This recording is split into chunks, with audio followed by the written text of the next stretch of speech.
This is my open challenge. Open challenge, আজহারে যে মাঠে থাকবে, যত সেলিব্রিটি অন্য মাঠে আসুক না কেন, আজহারে সেটা কোন টক্কর হতে পারে না। এটা ইসলামের ভালোবাসা, এটা কোরআনের ভালোবাসা।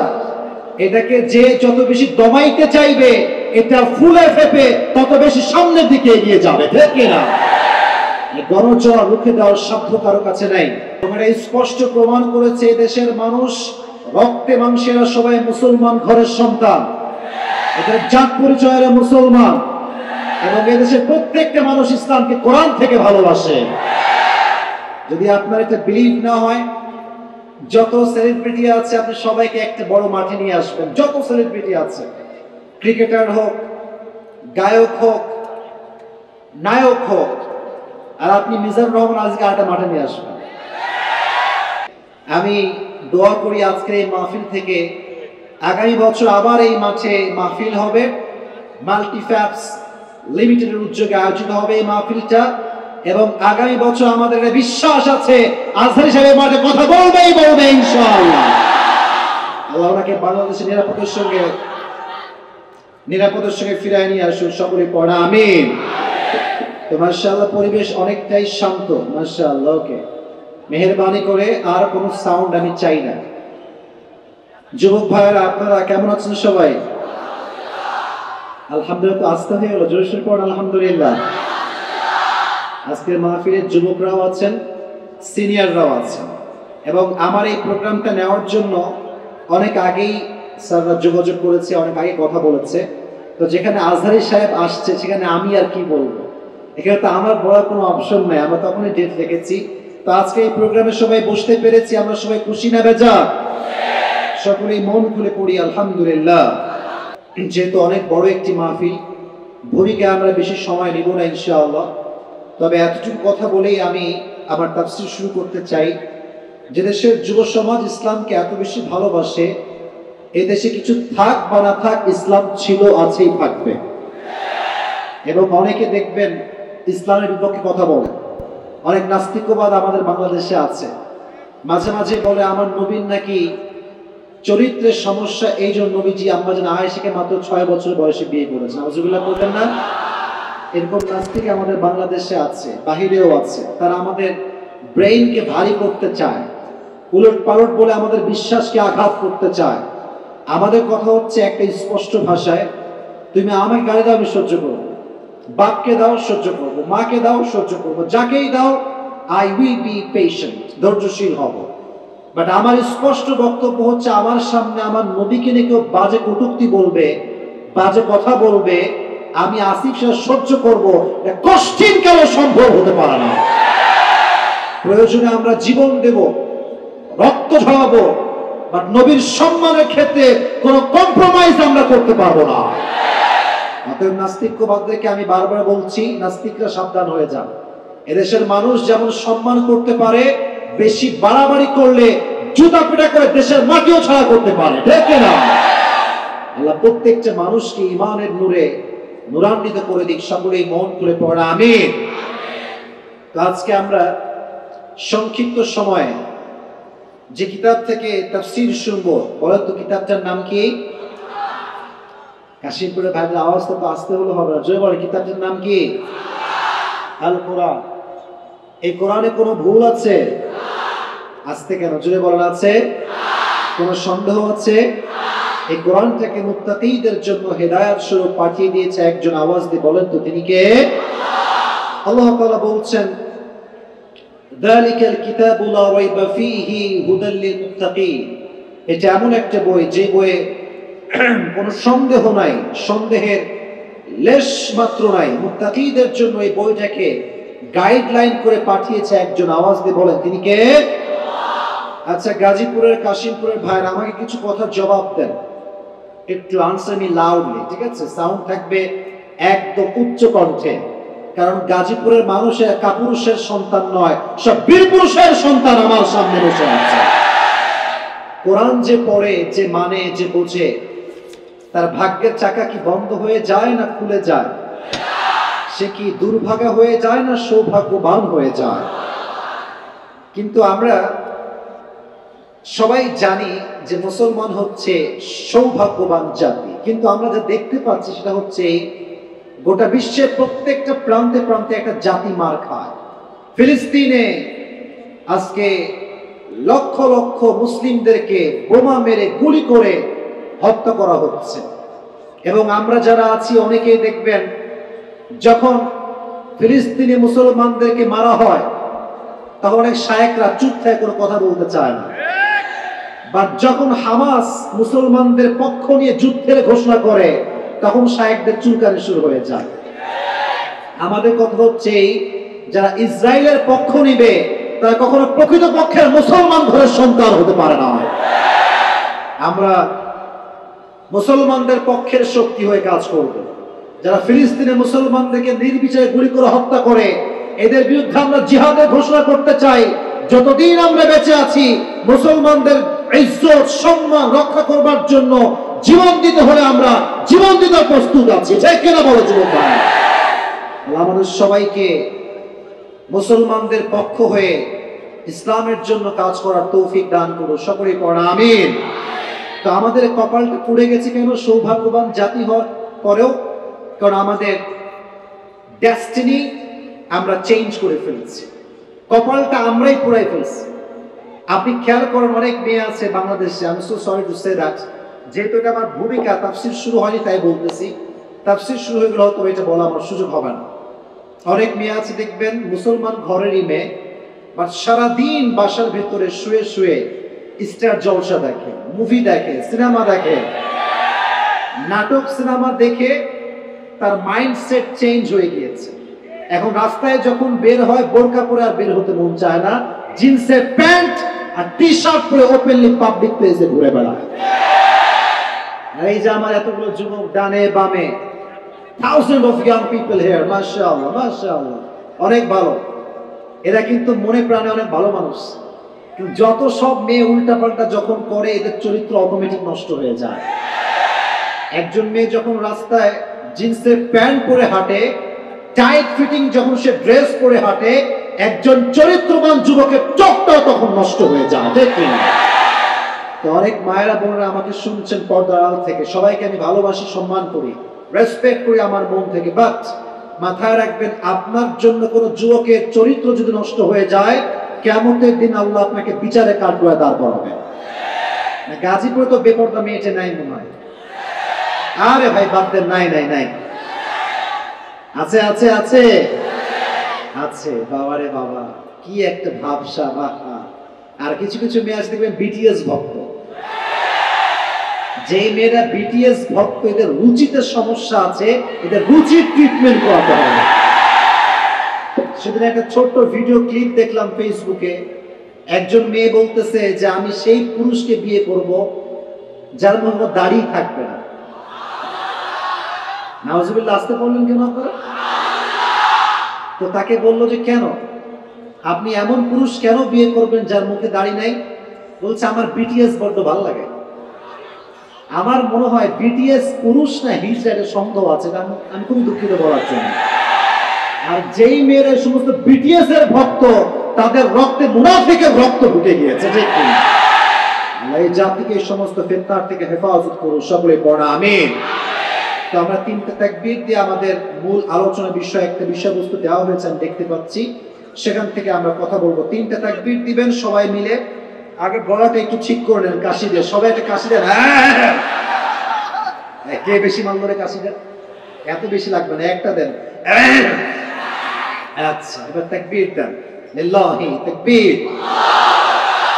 আল কোরআনের আলো, আল হাদিসের আলো, কোরআন হাদিস যেখানে, আলেম ওলামা যেখানে, গাজীপুরবাসী যেখানে, আল্লাহ কবুল করুন, সকলে পড়া আমিন। আমাকে একটি নির্দিষ্ট বিষয় দেওয়া হয়েছে, আলোচনার বিষয়বস্তু হচ্ছে সূরা বাকারার শেষ তিনটি আয়াত, 284, 85, 86, এই তিনটি আয়াত থেকে আমাকে আলোচনার বিষয়বস্তু দেওয়া হয়েছে। প্রিয় ভাইরা, তাফসীর যেহেতু শুরু করছি, আমি চাই আপনারা একটু আমাকে মনোযোগ দিয়ে শুনবেন। এই ওয়াজ যেন এমন না হয়ে যায় যে আমি ওয়াজ করলাম আর আপনারা সবাই কাঁপায় কাঁপায় বললেন ঠিক ঠিক সুবহানাল্লাহ। এটা মাহফিল না। মাহফিল হচ্ছে সেটা যেখান থেকে মানুষের জীবনটা পরিবর্তন হয়ে সে বাসায় ফিরে যাবে, ঠিক না? এবং এটার জন্য আমার ওয়াজের প্রত্যেকটা word you have to listen me with full concentration, একদম পরিপূর্ণ মনোযোগ দিয়ে শোনার ট্রাই করবেন। সূরা বাকারা 84, 85 এবং 86 নম্বর আয়াত থেকে আমাকে কথা বলতে বলা হয়েছে। সূরা বাকারার শেষ দুটি আয়াতের একটি ভিন্ন ফজিলত রয়েছে, একটা ভিন্ন মান রয়েছে, সম্মান রয়েছে। আল্লাহর হাবিব সাল্লাল্লাহু আলাইহি ওয়াসাল্লামকে একজন সাহাবী বলল, ইয়া রাসূলুল্লাহ, পুরো কোরআনের ভেতরে সবচাইতে মর্যাদাপূর্ণ সূরার নামটা কি? তিনি বললেন সূরাতুল ইখলাস। ওই সাহাবী বলল, ইয়া রাসূলুল্লাহ, কোরআনের ভেতরে সবচাইতে মর্যাদাপূর্ণ আয়াতের নামটা কি? উনি বললেন আয়াতুল কুরসি। এবার সেই সাহাবী বলল, ইয়া রাসূলুল্লাহ, কোরআনে এমন কোন আয়াত রয়েছে যে আয়াতটা পড়লে আপনি মনে করেন আপনিও লাভবান হবেন, আপনার উম্মত লাভবান হবে? কোন আয়াত রয়েছে? আল্লাহর হাবিব বললেন দুটি আয়াত রয়েছে যেটি পড়লে আমার উম্মত এবং আমরা সবাই লাভবান হব। সে দুটি আয়াত হচ্ছে সূরা বাকারার শেষ দুটি আয়াত। সুবহানাল্লাহ পড়লেন না সবাই? এই দুটি আয়াত কখন নাযিল হয়েছে? হাদিসে আসছে মিরাজের রাতে যখন নবীকে সালাত গিফট করা হয়, নামাজ গিফট করা হয়, তখন নামাজের সঙ্গে আল্লাহ তাআলা নবীজিকে সূরা বাকারার শেষ দুটি আয়াত গিফট করেছেন। সুবহানাল্লাহ পড়েন সবাই। এবং হাদিসে এসেছে যে ব্যক্তি সারা দিন কোরআন তেলাওয়াত করতে পারে নাই, কথা বুঝতে কোনো সমস্যা আপনাদের হচ্ছে? আমার কথা কি বোঝা যায়? যায় যায় যায় যায় মনোযোগ দিয়ে শুনবেন। আল্লাহ হাবিবের হাদিস হচ্ছে যে ব্যক্তি সারাদিন কোরআন তেলাওয়াত করতে পারে নাই ব্যস্ততার কারণে, সে যদি ঘুমানোর পূর্বে সূরা বাকারার শেষ দুটি আয়াত তেলাওয়াত করে, তার সারা দিনের সমস্ত কাফারা মনে করেন এই দুইটা আয়াত দিয়ে সম্পূর্ণ হয়ে যাবে, যথেষ্ট হয়ে যাবে। সুবহানাল্লাহ পড়েন সবাই। তাহলে এই সূরা বাকারার শেষ আয়াতের ফজিলত কোরআনে আছে না নাই? আছে। আসুন আমরা আয়াত ভিত্তিক তাফসীর শোনার চেষ্টা করি। 284 নম্বর আয়াত থেকে আমাকে কথা বলতে বলা হয়েছে। আল্লাহ তাআলা এই আয়াতে তার সার্বভৌমত্বের কথা তুলে ধরেছেন। সার্বভৌমত্বের ক্ষমতা একমাত্র মালিক একজন। আওয়াজ দিয়ে বলেন তো তিনি কে? তাবারাকাল্লাযী বিয়াদিহিল মুলক ওয়া হুয়া আলা কুল্লি শাইইন Kadir. All the praise to our Lord who has all the powers in his hand, and he is capable to do anything in this world and the next one. সব ক্ষমতা তার হাতে, তিনি যা চায় তাই করতে পারে। বলেন তো সে সত্তার নামটা কি? আল্লাহ। আল্লাহ তাআলা বলছেন লিল্লাহি মা ফিস সামাওয়াতি ওয়া মা ফিল আরদ। এই জমিনে এবং আসমান সমূহে যা কিছু আছে, যা হতে পারে, এই সব কিছু সৃষ্টি করেছে একজন। তিনি কে বলেন তো? আল্লাহ বোঝাচ্ছেন যেহেতু আমার সৃষ্টি, আমার রাজত্ব, আমার সার্বভৌমত্ব, অতএব আইন চলবে আমার। সৃষ্টি যা, আইন চলবে তা। আপনাদের এখানে যে কোম্পানির উদ্যোগে আছে প্রোগ্রামটা আয়োজিত, নাম হচ্ছে মাল্টিপ্যাপস। এখানে যদি আমি কোনো অর্ডার করি, আমার অর্ডার এখানে খাটবে না, because I am not MD. যিনি ডিরেক্টর, এমডি, যিনি অফিসার, যিনি ম্যানেজিং ডিরেক্টর, উনি যা বলবে তাই হবে, কারণ ওনার এখানে একটা ক্ষমতা আছে, একটা পাওয়ার আছে। আল্লাহ বলছে যার যার জায়গায় সে সেরা পৃথিবীতে, মানে পুরো পৃথিবী তো আমি আল্লাহর হাতে, পুরো সার্বভৌমত্বের ক্ষমতার মালিক তো আমি আল্লাহ তাআলা। অতএব যেহেতু পুরো পৃথিবীটা আমার, আইনও চলবে আমার, আর আমার আইনের বিরুদ্ধে যারা আইন তৈরি করবে তাদের বিরুদ্ধে মুসলমান অ্যাকশন নেওয়া শুরু করবে, ঠিক কিনা? লিল্লাহি মা ফিস সামাওয়াতি ওয়া মা ফিল আরদ। আল্লাহ says in this ayah যে পুরো পৃথিবীতে, আসমানে, জমিনে যা কিছু আছে, এই সব কিছু হচ্ছে আমার অধীনে আছে। এখন একটা বিষয় বলছেন, আপনাদের গাজীপুরে তো মাশাআল্লাহ অনেক বড় বড় কোম্পানি, গার্মেন্টসের কোনো অভাব নেই। আচ্ছা, গার্মেন্টসের কর্মী যদি বাহিরে গিয়ে ফাঁকিবাজি করে, উল্টাপাল্টা করে, মালিক কি এটা ধরতে পারবে সহজে? বুঝি নাই, পারবে? মনে করেন আমি একজন কোম্পানির স্টাফ, আমি সিসি ক্যামেরার ভিতরে আছি, কাজ ঠিকঠাক করলাম, বাইরে গেলাম, ফাঁকি দিলাম, আমাকে মালিক দেখতে পাবে না। কিন্তু আল্লাহ বলছে তুমি যদি আমাকে ফাঁকি দেওয়ার চেষ্টা করো আমি তোমাকে দেখি কি দেখি না, আল্লাহ এটা বলছে। ওয়াইন তুবদু মা ফি আনফুসিকুম আও তুখফুহু ইউহাসিবকুম বিহিল্লাহ। আল্লাহ বলছে বান্দা, whether you reveal what's in your hearts or not doesn't matter, Allah will call you to account about it. আল্লাহ বলছে তুমি যা করো গোপনে কিংবা প্রকাশ্যে এই সব কিছু একজন সত্তা দেখতে পায়, তিনি কে? যা কিছু আমাদের হৃদয়ে আছে আল্লাহ সব জানেন। তো এই আয়াত যখন নাজিল হলো সাহাবা একরাম টেনশন, আল্লাহ আমাদের মাঝেরও হৃদয়ে মাঝে মাঝে উল্টাপাল্টা চিন্তা আসে, মাঝে মাঝে অনেকে আমাদের মাঝে এরকম আছে যা নবীকে নিয়ে বাজে বাজে চিন্তা করে, আল্লাহকে নিয়ে বাজে বাজে চিন্তা, এটা ইট কামস অটোমেটিক্যালি এটা আসে, মাঝে মাঝে আসে। তাহলে এটাই কোনো গুনাহ হবে কিনা? আল্লাহ বলছে না। এদিকে তাকান, যদি কোনো বান্দা গুনাহের নিয়ত করে কিন্তু কোনো সিদ্ধান্তে না আসে, এই চিন্তায় তার কোনো গুনাহ হবে না, 1 নাম্বার স্টেপ। 2 নাম্বার স্টেপ হচ্ছে কোনো বান্দা গুনাহের চিন্তা করেছে, সিদ্ধান্ত করেছে, বাট চূড়ান্ত পর্যায়ের সিদ্ধান্ত করে নাই, তার কোনো গুনাহ হবে না। 3 নাম্বার স্টেপ হচ্ছে কোনো বান্দা গুনাহের চিন্তা করেছে, সিদ্ধান্ত করেছে এবং চূড়ান্ত পর্যায়ে সে সিদ্ধান্ত যে গুনাহটা আমি করেই ছাড়বো, এবং সে করতেও গিয়েছে গুনাহটা, বাট পরিবেশের জন্য সে গুনাহটা করতে পারে নাই। এক্ষেত্রে 2টি মতামত, এক হচ্ছে আল্লাহ তাকে পাকড়াও করবে, এবং 2 নাম্বার মতামত সবচেয়ে বেশি দামি, সেটা হচ্ছে আল্লাহ তার গুনাহটা না করা পর্যন্ত তার আমলনামায় কোনো গুনাহ অ্যাড করবে না। সুবহানাল্লাহ পড়লেন না সবাই? কতটা দয়াময় তিনি, কতটা মায়াময় তিনি। যতক্ষণ বান্দা গুনাহের ইচ্ছা করে গুনাহ না করে, কোনো গুনাহ আমলনামায় লেখা হয় না। পক্ষান্তরে যদি কোনো বান্দা আমলের ইচ্ছা করে যে আমি অমুক আমলটা করব, রাতে আমরা ঘুমাতে যাওয়ার সময় যখন নিয়ত করি যে আল্লাহ আজকে তাহাজ্জুদ পড়ব, নিয়ত দিল খালেস যে আল্লাহ পড়েই ছাড়বো আজকে ইনশাআল্লাহ, বান্দা নিয়ত করার সঙ্গে সঙ্গে তার আমলনামায় তাহাজ্জুদের সওয়াবটা অ্যাড হয়ে যায়। সিস্টেম দেখেছেন ইসলামের? কত সুন্দর সিস্টেম। গুনাহের ইচ্ছা করলে গুনাহ হয় না, এবং পাশাপাশি গুনাহের সিদ্ধান্ত করলেও গুনাহ হয় না। গুনাহের সিদ্ধান্ত করে ফাইনাল করে করতে গিয়েও করতে পারেন নাই, তাও গুনাহ হবে না। কিন্তু সওয়াবের কথা নিয়ত করেছেন যে আমলটা করব, আপনি চিন্তা যে করেছেন এটাতে আপনাকে আল্লাহ সওয়াব দিয়ে দিবে। সুবহানাল্লাহ পড়ার সময়। এখন এই যে গোপনে কিংবা প্রকাশ্যে যা কিছু ঘটে, আল্লাহ বলছে আমি সব দেখতে পাই, এবং এটা যে বিশ্বাস করে সে হচ্ছে প্রকৃতপক্ষের মুত্তাকি।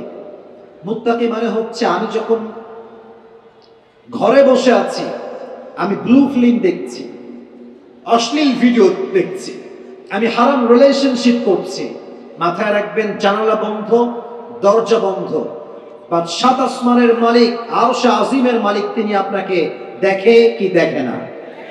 দেখে। এবং এটা যে বিশ্বাস করে সেই হচ্ছে প্রকৃতপক্ষের আল্লাহ ভীরু বান্দা। তাহলে এটা আমরা সবাই মনে প্রাণে বিশ্বাস করি। আমরা যত দুর্নীতি আমাদের দেশে করি না কেন, হয়তো আমাদেরকে কেউ ধরতে পারছে না, বাট সবাইকে মাথায় রাখতে হবে কেউ না দেখলে দেখে একজন আওয়াজ দিয়ে বলেন তো তিনি কে? যাদের হৃদয়ে আছে আল্লাহর ভয় ভুলে যায় না, আল্লাহর প্রেম ছাড়া এই দুনিয়ায় কারো কাছে কোনো কিছু চায় না। দেখে না বলো যুবক ভাই, রাতের আধারে যারা সিজদাতে রয়, দু চোখের অশ্রুতে নদী যেন বয়, ছলনার হাত ছানি যতই আসুক, ছলনার হাত ছানি যতই আসুক, পেছনে ফিরেও সে তাকায় না। পড়েন, যাদের হৃদয়ে আছে আল্লাহর ভয় তারা কবু পথ ভুলে যায় না, আল্লাহর প্রেম ছাড়া এই দুনিয়ায় কারো কাছে কোনো কিছু চায় না। দেখে না যুবক ভাইরা, আল্লাহ আমাদেরকে দেখছেন, আল্লাহ এটাই বোঝাবে। প্লিজ স্টপ, এই আওয়াজটা করবেন না। গাজীপুরের মানুষ তো সব ভদ্র ঘরের সন্তান, দেখে না বল, ডিসেন্ট ম্যানারটা বজায় রাখেন। কি অবস্থা, মিডিয়ার লোক তো আসবেই, মিডিয়ার লোক তো আসবে, ভিডিও করবে, আর মিডিয়ার লোক না আসলে তো আজকে আপনাদের মাহফিলে সুদা হারি কিন্তু খুঁজে পাওয়া যেত না ভাই। আমি মিডিয়াকে দেখি এত লোক মাহফিলে আসে, বাকি আমি বুঝতে পারছি এতে একটু উঁচা হয়ে আছে। এবারে একটু পারলে যদি সুযোগ হয় হালকা নামায় দেন। দাঁড়ান না আপনি, আপনারা এই যে পাশে সমস্যা হচ্ছে, এটা ক্যামেরাটা উঠে গেছে। এখন কথা হচ্ছে ভাই, ক্যামেরা তো প্রায় 150-200 ক্যামেরা, এতগুলো এদিকেও সমস্যা হচ্ছে। আচ্ছা আচ্ছা, ওয়েট ওয়েট ওয়েট, এই বসো বসো বসো। নামাজের মধ্যে নামাজ উঠে ফেলছে, উঠাবে না কেন? কারণ হচ্ছে না উঠালে আবার ফেসটা আসে না। মিডিয়ার ভাইদের সমস্যা আমি বুঝতেছি, যুবকদের তো আমি বুঝতেছি, আমি যাবো বোধহয়। মেহরবানি করে হালকা নামাবেন, হালকা নামাবেন। নামাজ জায়গা তো ঠিকঠাক ছিল মনে হয়, নামাজ জায়গা তো ঠিকঠাক ছিল মনে হয়, ঠিক করে দেন। আচ্ছা যুবক ভাইরা, মেহরবানি করে কোনো আওয়াজ করো না। এই ভাই ফোন হঠাৎ তো, ভাই ফোনটা হঠাৎ, ফোনটা হঠাৎ, ফোনটা হঠাৎ। এই বসো বসো বসো বসো, এরকম করো না, এরকম করতে হবে, এরকম করো না। আমি আছি, আমি আছি, বসো।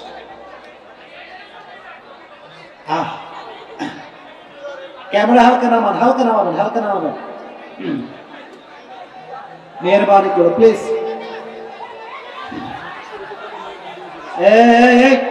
বসো। ভদ্র ভাষায় বলছি, কথা বুঝো না তাই না? আজীব কথাবার্তা। আমি চেয়ারে বসে আছি, বারবার আমরা আওয়াজ করতেছি, আমি হ্যান্ডেল করছি না এটা।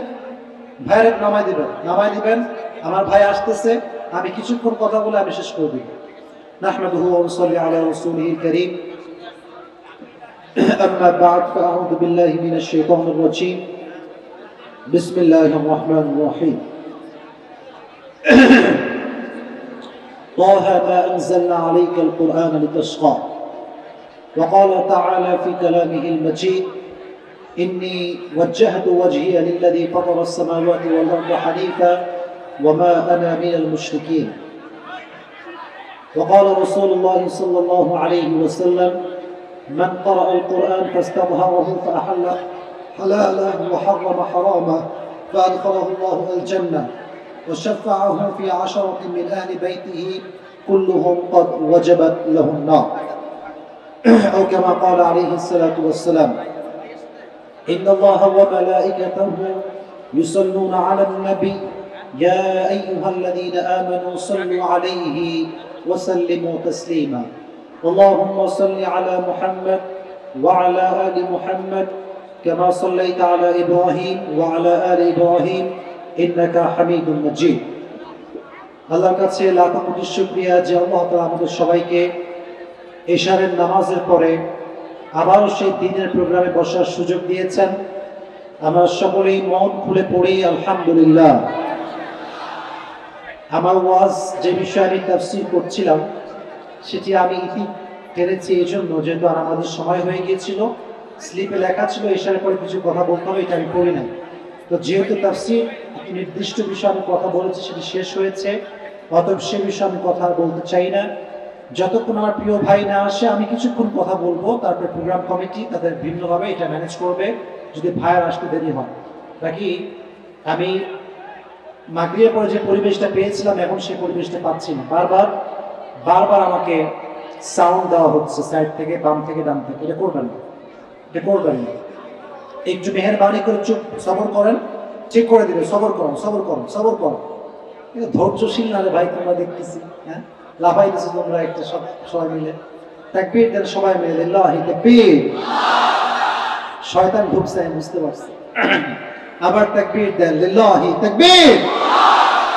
আল কোরআনের আলো, আল হাদিসের আলো, কোরআন হাদিস যেখানে, আরে মোলামা যেখানে, আল্লাহ আমাদের সবাইকে কবুল করুক। সকলেই পড়া আমিন। আমি কিছু কথা সংক্ষেপে বলছি, একটু যুবক ভাইয়েরা মনোযোগ দিয়ে আমার কথাগুলোকে শ্রবণ করুন। এটা আচ্ছা, না ভলান্টিয়ার্স কোথায়? ভলান্টিয়ার্স কোথায়? ভলান্টিয়ার্স কোথায়? এটা বেয়াদবি স্পষ্ট। আমি তো ঠিক বলছি ঠিক করতে, বারবার কেন এটা তোমার ডিস্টার্ব করতেছো ভাই? একটা ওয়াজ করতে গেলে বক্তার একটা ফোকাস লাগে, ব্রেন হ্যাজ টু ওয়ার্ক। এই ব্রেন চুপ হয়ে গেলে কিন্তু আমি কোনো কথা বলতে পারবো না। মেহেরবানি করে আর কেউ ভাই আওয়াজ করবেন না, কেউ আওয়াজ করবেন না। আমি যুবকদের জন্য কিছু কথা বলছি, যুবকেরা কান খুলে দিল খুলে শোনো। এবং বোনদের জন্য কথা বলছি, আমার বোনেরা আপনারা কথাগুলো আমার একদম দিল থেকে মনোযোগ দিয়ে শুনবেন। যেহেতু আমার তাফসীর শেষ হয়ে গিয়েছে, কিছু নসিহত আমি যুবকদের উদ্দেশ্যে পেশ করতে চাই। প্রথম একটি ক্ল্যারিটি আমি দিতে চাই, যেটা আমি আগেও বলেছি, হুজুরে হুজুরে দ্বন্দ্ব আমরা পছন্দ করি না, এবং এক হুজুরের ভক্ত হয়ে আর এক হুজুর গালি দেওয়া, এটাও আমরা মুসলমানের ঘরের সন্তান হয়ে বরদাস্ত করতে পারি না, ঠিক কিনা বলো? এটা আমি প্রথমে নসিহত করছি সবার জন্য, মেয়েদের জন্য, যুবকদের জন্য। দেখো, এদেশে ডাক্তার ডাক্তারকে ভালোবাসে, এদেশে একজন নায়ক আর একজন নায়ককে ভালোবাসে, এদেশে একজন গায়ক আর একজন গায়ককে ভালোবাসে। বাট আমরা হুজুররা এতটা নোংরা মনোমাইন্ডের হয়ে গিয়েছি, আজকে স্টেজে উঠলে, সামনে কয়েকটা ক্যামেরা পেলে আর লাইট প্যান্ডেল দেখলে, যুবকদের ঢল দেখলে, এক হুজুর আর এক হুজুরকে বাস দিতে পারলে খুব খুশি হয়, খুব খুশি, একেবারে কঠিন খুশি, মানে একদম পুরো বিশ্ব জয় করে ফেলেছে সে। এবং আমি বড্ড অবাক হয়ে যাই, আমি বড্ড অবাক হয়ে বিষয়গুলো দেখে। আমাদের যে ভাইগুলো আমাদেরকে সামনে আসলে নমো নমো করে, জড়ায় ধরে, ভালোবাসা দেয়, সেই ভাইগুলো আবার মাইক পেলে আমাদের নামে বদনাম করতে এক পয়সা চুল পরিমাণ ছাড় দেয় না। বড্ড মুনাফিকি পরিচয় দেখে আমি বড্ড অবাক হয়ে যাই। আমার আব্বা যিনি আছেন, সেদিন তিনি আমাকে বলছে, আব্বা এই যে তুমি সবাইরে ভালোবাসো, তুমি সবার জন্য দোয়া করো, সবার নাম বলো, কিন্তু তোমার তো কেউ ছাড় দিতে চায় না, যেই সুযোগ পায় তোমার বদনাম করো। তা আমি আব্বাকে একটা কথাই বললাম, এই রিসেন্টলি 2-3 দিন আগের কথা হবে। তা আমি আব্বাকে বললাম, আব্বা আমার নামে এমনও কিছু লোক মাইকে বাজে বাজে কথা বলেছে, যাদের জন্য আমি তাহাজ্জুদের জায়নামাজে দোয়া করেছি, আমার মা দোয়া করেছে, বোন দোয়া করেছে, বাবাও দোয়া করেছে। এমন লোক যদি আমার বিরুদ্ধে কথা বলে, গালিগালাজ করে, বাজে ভাষায় কটূক্তি করে, তখন মুসলমান হিসেবে কলিজার ভেতরটা ভেঙে চুরে চূর্ণ বিচূর্ণ হয়ে যায়। আফসোস এটার জন্য হয় না যে আমি বড্ড দোষী হয়ে গেছি, বড্ড খারাপ। আফসোস হয় এটার জন্য, আমি খারাপ হলাম ঠিক আছে, বাট আপনি তো ভালো মানুষ, আপনি চাইলে আমাকে কল করতে পারেন। যেই ওয়াইজরা একে অপর নামে বদনাম করেন এই স্টেজে মাইক ধরে, তাদেরকে বলবো ভাই বদনাম না করে সরাসরি সাক্ষাৎ করেন, বুঝায় বলেন যে ভাই এটা আপনার ভুল। কারণ আপনি যখন এখানে উল্টাপাল্টা বক্তব্য দেন, মিডিয়ার ভাইরা এটাকে উল্টাপাল্টা থাম্বনেল দিয়ে, ক্যাপশন দিয়ে একজনের বিরুদ্ধে আরেকজনকে উস্কে দেয়, এতে করে জাতির মাঝে বিভ্রান্তি তৈরি হয়। আর আমি বড্ড অবাক হয়ে যাই, আজকালকার মানুষ সামান্য ছোট্ট একটা ক্লিপ দেখে। এখন তো রিলস এর সময়, রিলস ভিডিও নাম শুনছো যুবক ভাইরা তোমরা? রিলস, আবার আছে টিকটক, আবার আছে ইনস্টাগ্রাম, আবার আছে ইউটিউব শর্টস। এখন এই যে এত বড় একটা বিশাল বড় প্রোগ্রাম, যেখানে আমার প্রিয় ভাই আজহারি এসে গিয়েছে, মাল্টি ফ্যাক্টসের এত বড় একটা প্রোগ্রাম, আমি কথা বলেছি এর আগে 1 ঘন্টা, পুরোটা সময় একটা নির্দিষ্ট আয়াত থেকে তাফসীর করেছি। কিন্তু কালকে যখন ফুল ওয়াচটা আপলোড হবে, কিছু কিছু টিকটকার ভাইরা, ফেসবুকের কন্টেন্ট ক্রিয়েটাররা দেখবেন আমার কথাই যেটা যুবকদের একটু রিলেশন নিয়ে বলেছি, প্রেম নিয়ে বলেছি, ওইটা কাট দিবে, কিন্তু পুরো সময় যে তাফসীর করলাম এটা হাইলাইট করতে চায় না। এতে করে উম্মতের মাঝে দ্বন্দ্ব তৈরি হয়। এখন একটা বিষয় ব্যাখ্যা দিচ্ছি, just for explanation I'm talking about on this matter. I think this is most important subject, খুব গুরুত্বপূর্ণ কথা। একজন বক্তা যখন একটা মাহফিলে কথা বলে, তার সময় কিন্তু 30 সেকেন্ড হয় না, কমপক্ষে সে 1 ঘন্টার বেশি কথা বলে।